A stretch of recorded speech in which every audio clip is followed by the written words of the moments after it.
I am Community Clo of Radio 1 Richmond Stations, and thank you so much for joining us this evening. We have a show lined up for you. We all know that COVID-19 has revealed deep structural inequities in Black and Brown communities. These inequities have persisted for generations, and they have been driven by discriminatory policies and practices. While we all must continue to work to mitigate the consequences of this fundamental injustice, what do Black and Brown communities do right now to meet basic human needs? Where are the jobs? How do we keep our housing and feed our family with no income or resources? Where's the support, both mental health and financial? These are other topics that we're going to be covering today. Well, this evening's second conversation of this three-part series, our understanding of the panelists representing several organizations will offer immediate resources for community members in need of basic assistance. So join me right now in welcoming Tamika Daniel. She's an East End community resident and mother to 4 children. She began her work as SCAN's behavioral health community organizer in August of 2019. Her focus is on bringing awareness to trauma and resiliency as ACEs to communities through training and conversations. Tamika Daniel, welcome to the show. Hi, Clovia. Thanks for having me. Valerie Mitchell is the director of the City of Richmond's Office of Community Wealth Building. The office's mission is to reduce poverty and build wealth in the city. Valerie has over 18 years of progressive experience with workforce programs, including those serving youth, adults, people living in poverty, dislocated workers, reentry, and business. Valerie Mitchell, welcome to the show. How you doing?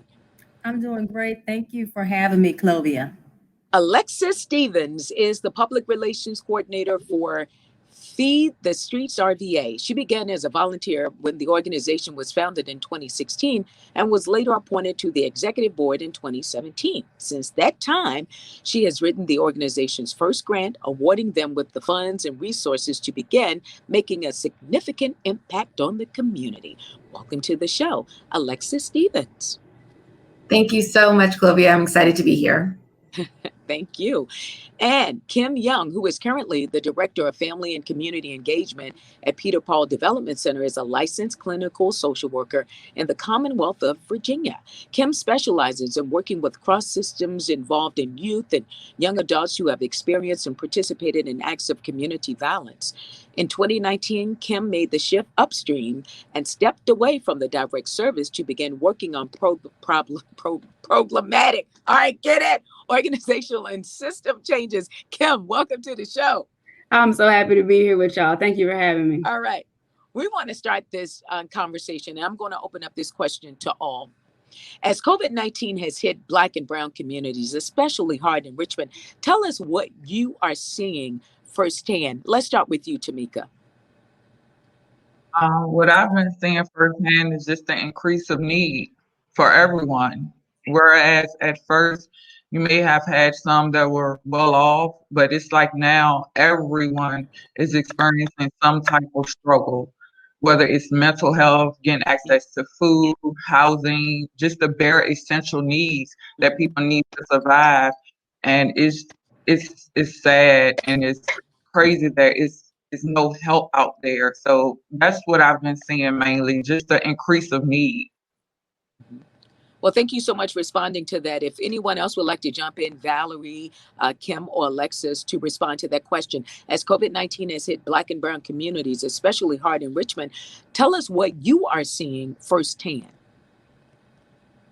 Valerie, I think we're seeing a lot of the same things as Tamika there, but we're noticing that it's all types of needs. It's not just, we with Feed the Streets RVA work a lot with unsheltered, unhoused populations where they need food most times. So people are saying, we need help with bills. We need help with school supplies for our children. We need help with, food and clothes and everything in between. So it's a very large need, and I see that it continues to grow. All right. Well, thank you so much for your responses. Alexis, I want to head back to you. Tell us about Feed the Streets RVA and the resources provided to the community. Are you able to meet the demands?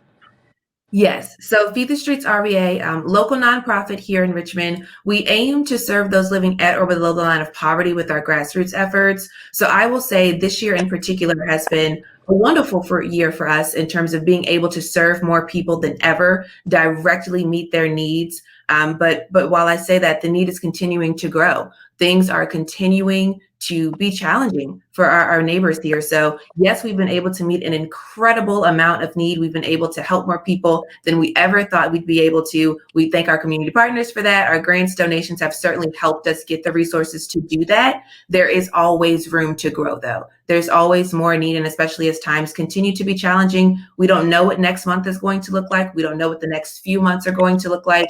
So there's always more money that we need to be able to get those resources, more time where we can actually develop these programs and find ways to virtually help people. So we've met the need, but there's certainly still a need out there. Peter Paul has been a fixture in the East End community, providing support in the neighborhood. Kim, what specific resources is Peter Paul providing because of COVID-19?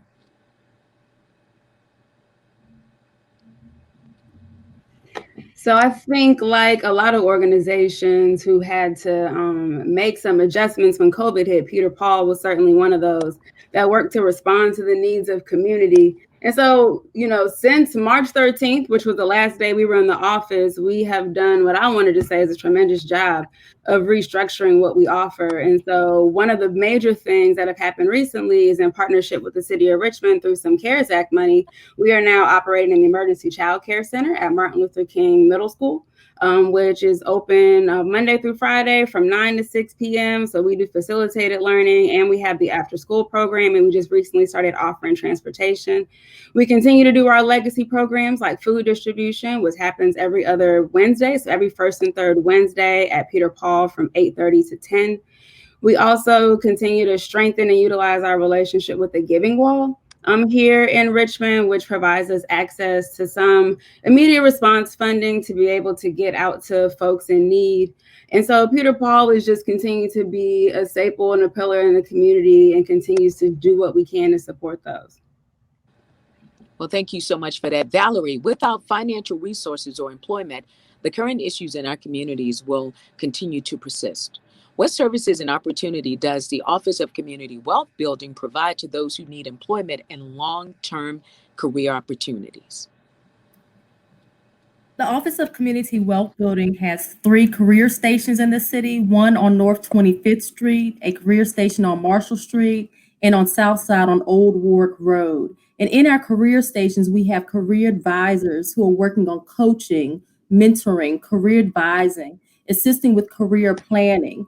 But what's even better than the career advising and soft skills and job readiness skills is our ability to pay for people's occupational skills training. Prior to COVID, and most certainly with COVID-19, it is imperative if you want to make a living wage for you to have some type of training, and it doesn't have to be a 4-year degree. So some of the trainings that we offer, and we partner with a lot of training providers to do so, but we pay for the training. We pay for CDL training, med technician, pharmacy tech, cybersecurity, masonry, all of the trades. So if we see growth in that career path, we can assist with paying for the training. Along with paying for training, we offer supportive service dollars. And so supportive services are things like you need boots for work. We'll pay for the boots. We'll pay for the tools, books for school, uniforms, just whatever financial resources. And we understand that people are being faced with so many different obstacles. The obstacles were there before COVID. Quite honestly, you asked earlier, you know, what have we seen? We've seen what we saw prior exasperated. There, like previously said, there is even more need. And we found that there is a huge digital divide. And so we connect people to other resources and partners. If you have trouble paying your rent, then it is difficult for us to get you in a resume writing class. Absolutely. You know, if you don't know how you're going to feed your children, then sending you to RN or LPN school is almost impossible because you have to focus on the needs that are in front of you. And so we connect to a lot of different partners and resources to do so. With our Mayor's Youth Academy, we shifted a lot of how we do business, although We offer virtual learn and earn over the summer. So the same youth that work during the summer normally were able to do learning opportunities and receive stipends for doing so. We've shifted our career center services virtually. But to be honest, because of the digital divide, we're still in the buildings. We're in the buildings Tuesday, Wednesdays, and Thursdays, because we know that there are some people who just can't access services virtually. We also have our Bliss program along with business services and our ambassadors program. We had to change how we delivered information. And so our ambassadors connected to the community, to be honest with you, they just beat the streets, as safe as possible, distributing information and resource information to people, because with everything that was being flooded into the communities, people just didn't know about it.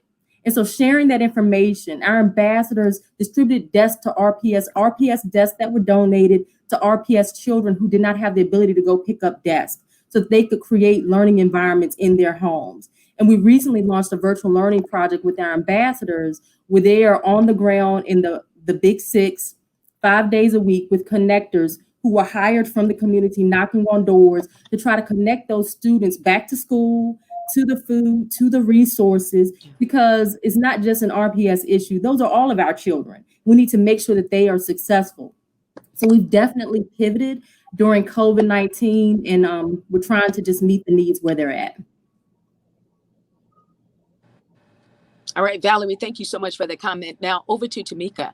In your role at SCAN, you witnessed the mental health impact that COVID-19 and institutional racism is having and has had on our communities. What advice, information can you share, especially with Black and Brown communities, about the importance of seeking help? The first thing I would like to say is that it's okay.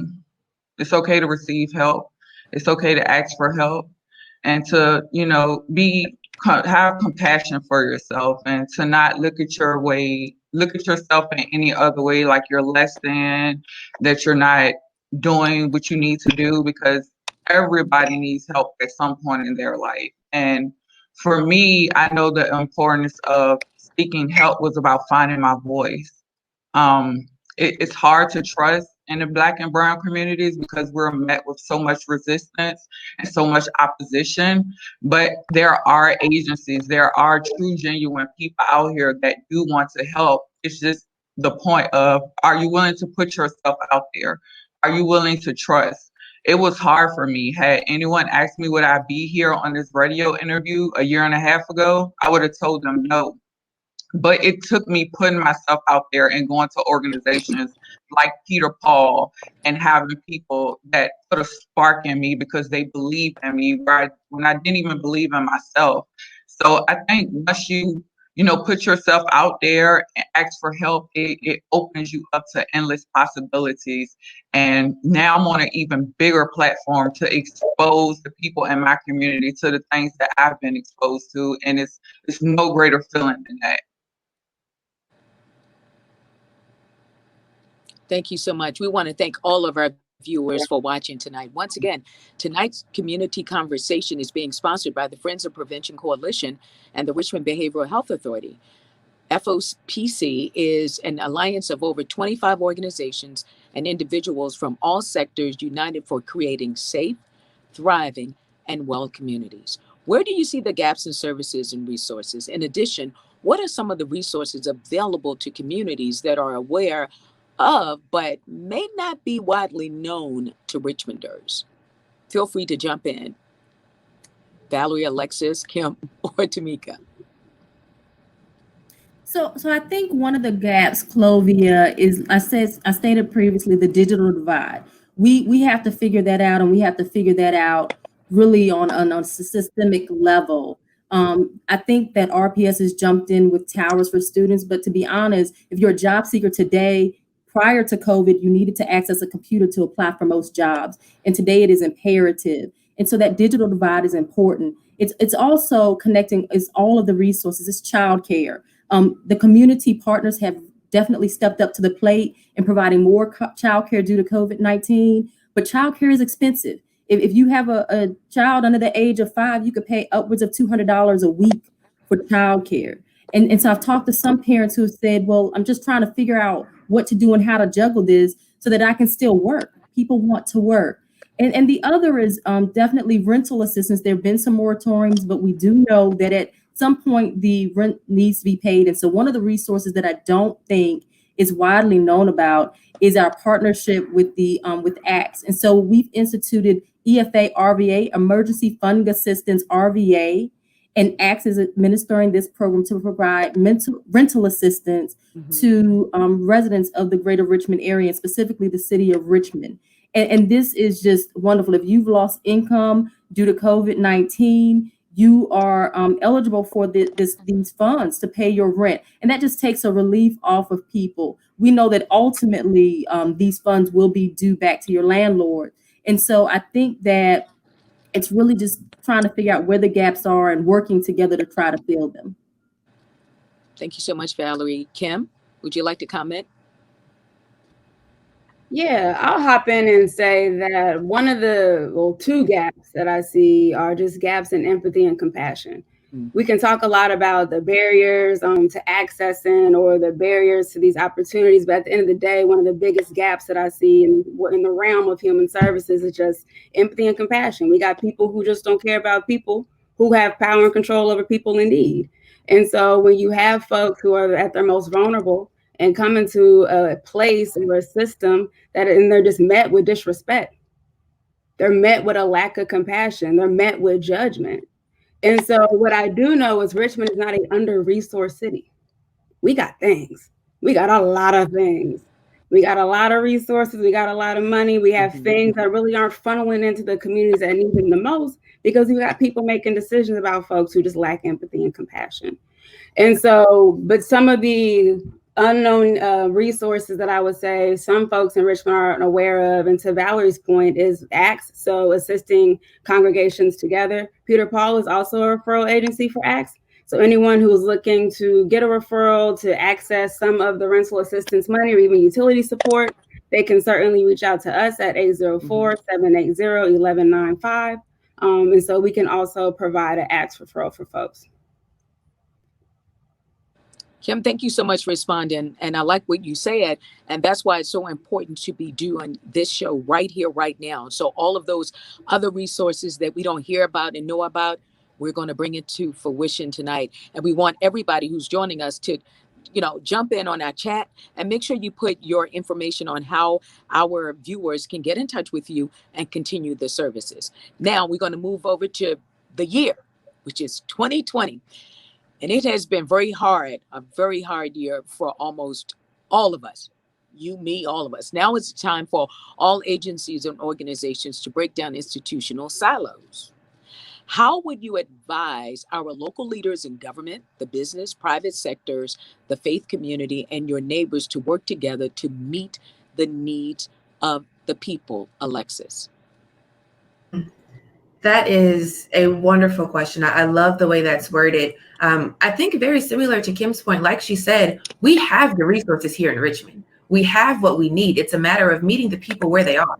We named our organization Feed the Streets RVA because we literally want to feed the streets. That's where we do our service. We walk out in the community. And I think the most important thing is simply asking, what do you need? I know a lot of the times we assume, especially with the population that we focus on, either those, again, living at that line of poverty where they might have a home, but they don't have groceries inside, or they don't have the light bills turned on. And also that unsheltered, unhoused population. A lot of people assume we'll do a clothes drive, we'll do a canned food drive, those typical things, which are needed for sure. But there are other things that we need. We need to continue to progress in what we decide to give to them. What resources are we giving to people, and how are we helping them long term? That's something that Feed the Streets RVA focused on very heavily about 2 years ago. We felt a certain way of, we're giving you this food today, we're giving you these hygiene essentials today and these coats today. And while it may last you until tomorrow or the day after, I want to know what I can do to help you a month from now, 6 months from now. Where will you be a year from now? So I believe that our organizations, our leadership, we need to meet the people where they are. What do you need? How can I help you long term? Because if we continue to do these same things, we're going to continue to be in the same state of, well, people are getting better. Things are getting better, but we want it to be great. I want everyone to have a home, feel safe and comfortable in that home, to have food in that home, to be able to provide for their children as the holidays come around. You know, again, that's another point. Holiday season is a really big time where everyone wants to be involved and volunteer. But again, our friends and families and neighbors need help year round. Connect them with resources, create new resources. And I think it's a really big deal for organizations to partner and to do things just like this so we can get our word out and not only push our efforts, but so that I can learn and I can meet new people and I can connect my organization so that I can then connect the people that come to us. So meet them where they are. What do you need? Not what do I think you need? Tell me what you need so I can be there to help you. I want to help you long term, not just today or tomorrow, but how can I help you a year from now so that when you're in a position that's good and solid and stable for you, you can then return that favor and help someone else in need. So I want that cycle to continue. We've got to meet people where they are. That's good stuff, Alexis. Thank you so much for sharing. Meeting people where we are. That means we got to have a strong boots on ground game. All right, Tamika. Would you like to respond? Yes, to just piggyback off of Kim and what Alexis said, it's time to start having those uncomfortable conversations. It really is. And having empathy and compassion and meeting the people where they are. Everybody's need is going to be different. So you can't assume just because 2 people, 3 people, a whole community resides in one community that they're all going to need the same thing. And as Alexis said, how to help them get to a place where they are self-sufficient so they can keep going forward and being more stable on their own. And also, I would just like to add that those uncomfortable conversations, you have to be open-minded. Just be open-minded, willing to listen, willing to understand, and helping people with transitions. I know a lot of times it's not that people don't want to receive help and elevate. It's just the point of when they do start to elevate, they're met with so much more resistance.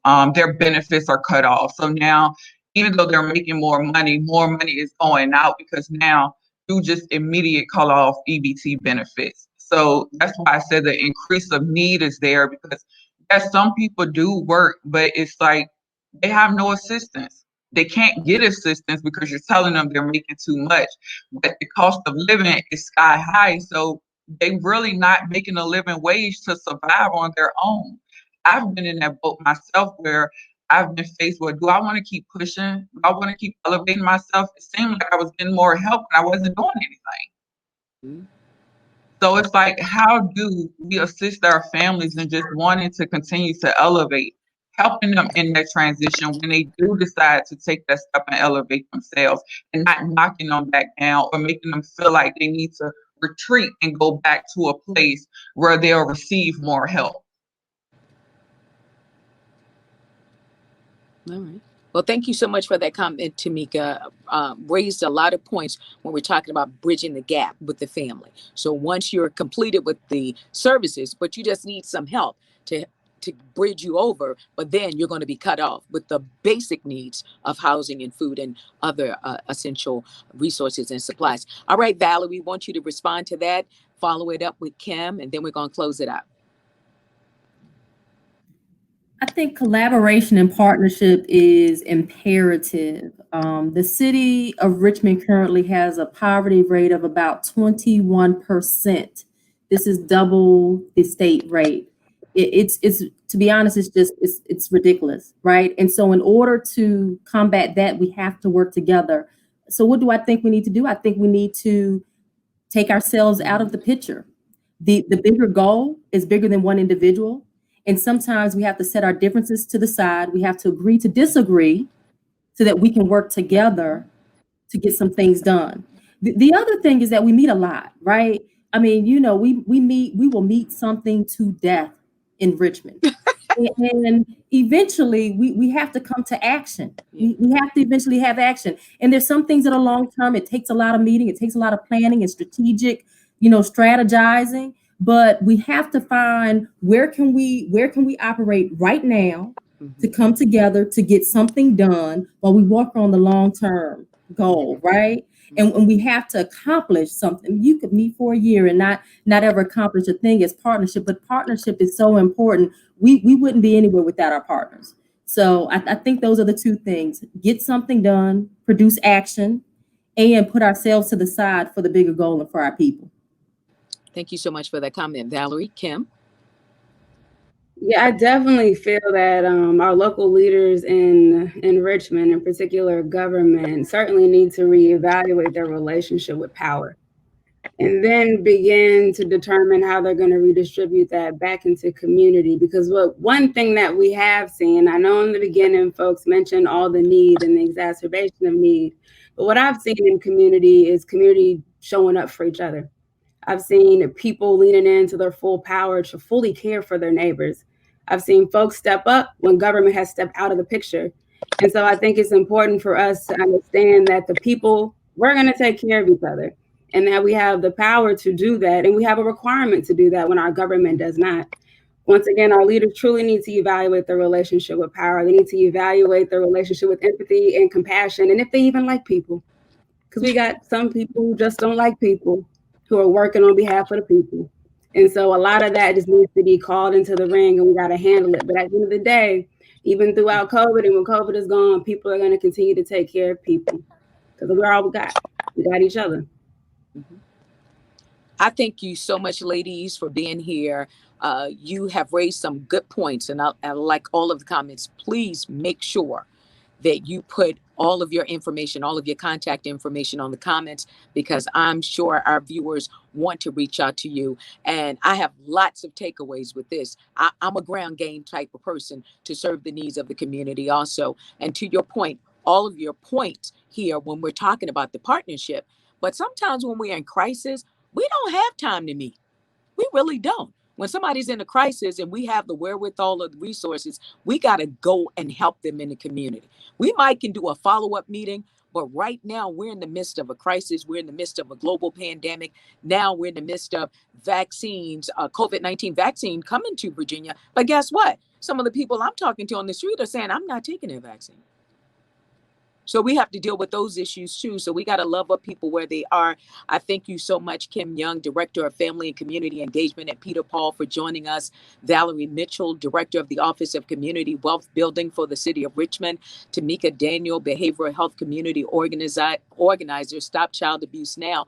And Alexis Stevens with Feed the Streets RVA. Again, I want to thank you so much for coming on and sharing a wealth of information. And I want to thank all of our viewers this evening. And for the folks who are watching, if you have any topics that you would like for us to cover in the community, make sure you hop in the comment section now. Again, ladies, thank you so much. Merry Christmas and happy holidays to you and your family. And be safe and mask up when you're out in the community, okay?